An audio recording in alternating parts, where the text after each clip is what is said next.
بسم اللہ الرحمن الرحیم۔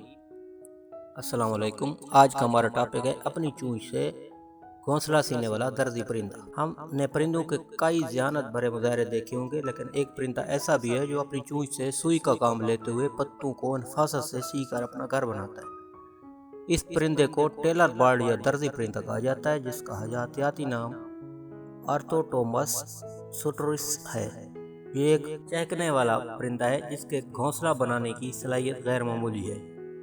یہ ایک یا ایک سے زائد پتوں کو بہمی طور پر سی کر اسے کپ کی شکل دیتا ہے، جہاں وہ رہتے ہوئے خود کو حملہ آوروں سے محفوظ رکھتا ہے۔ لیکن ماہرین کے مطابق یہ سوئی نما چونچ سے باقاعدہ سلائی کے ٹانکے لگاتا ہے۔ مادہ درزی چڑیا سب سے پہلے اپنی تیز چونچ سے پتے میں سوراخ کرتی ہے اور اس کے بعد مکڑی کے جالے، خشک گھاس پھوس یا دیگر اشیاء کو دھاگے کی شکل دے کر اسے پتوں کو سیتی ہے۔ یہ کام وہ بہت احتیاط سے کرتی ہے، جسے دیکھ کر عقل دنگ رہ جاتی ہے۔ ماہرین یہ جاننے سے قاصر ہیں کہ یہ ہنر اس نے کہاں سے سیکھا ہے، لیکن یہ طے ہے کہ یہ صلاحیت جینیاتی طور پر ایک سے دوسری نسل تک منتقل ہوتی رہتی ہے۔ گھر بنانے کے لیے مادہ پرندہ مناسب پتے کا انتخاب کرتی ہے۔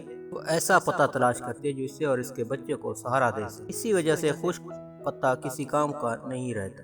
پتے کی جسامت اس کے انتخاب میں اہم کردار ادا کرتی ہے۔ مادہ درزی کی فہم کا اندازہ یوں لگایا جا سکتا ہے کہ یہ پہلے خود کو ایک پتے میں لپیٹ کر دیکھتی ہے تاکہ اسے گھونسلے میں ڈالا جا سکے۔ پتوں کے انتخاب کے بعد یہ مزید اسی جنسامت کے پتے جمع کرتی ہے اور اس کے بعد سلائی کا کام شروع کر دیتی ہے۔ اکثر اوقات یہ ایسے پتوں کا انتخاب کرتی ہے جو شاخوں کے اگلے کناروں پر واقع ہوتے ہیں تاکہ وہ خود کو اور اپنے بچوں کو جانوروں سے محفوظ رکھ سکے۔ جگہ کے انتخاب کے بعد وہ اپنے پیروں سے پتے یا پتوں کو قریب لاتی ہے اور چونچ سے ان کے کنارے ملاتی ہے اور پھر اپنی چونچ سے سوراخ کر کے ان سے قدرتی دھاگوں کو گزارتی ہے جو کسی مکڑی کے جالے کے ریشے یا گھاس وغیرہ سے بنے ہوتے ہیں۔ یہ پرندہ ایک گھونسلے میں 100 سے 200 ٹانکے لگا سکتا ہے۔